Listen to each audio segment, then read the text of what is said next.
বিপ্লবীদের একটি মাত্র শক্তি, তা হলো মা।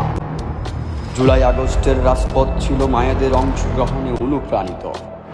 মায়েরা ছিলেন বলেই সন্তানরা হাসি মুখে বুক পেতেছে কামান গোলার মুখে। যুগে যুগে মায়েদের সন্তানরাই রক্ষা করবে স্বাধীনতা।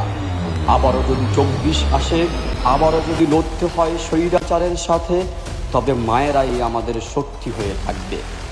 ঘাতকের গুলির আঘাতে নির্মম মৃত্যুর সময় মায়ের দেয়া এক ফোঁটা জলই আমার শরীর ও মস্তিষ্কের পূর্ণতার কারণ হবে। জুলাইয়ের স্মরণে মায়েদের কথা ভীষণ রকম মনে পড়ে রক্তাক্ত রাজপথ। আসুন স্মরণ করি সেই সব মায়েদের, যারা ছিল আমাদের সাথে, যারা ছিল 24-এর পুরোটা রাজপথে। জুলাই, তুমি অক্ষুণ্ণ থাকো প্রতিটি যুবকের বুকে। তোমাকেই দিয়ে বাঙালির গল্পের সেই স্বপ্ন পূরণ হোক, যা ছিল সাইদু ওয়াসিম মুগ্ধের মুখে।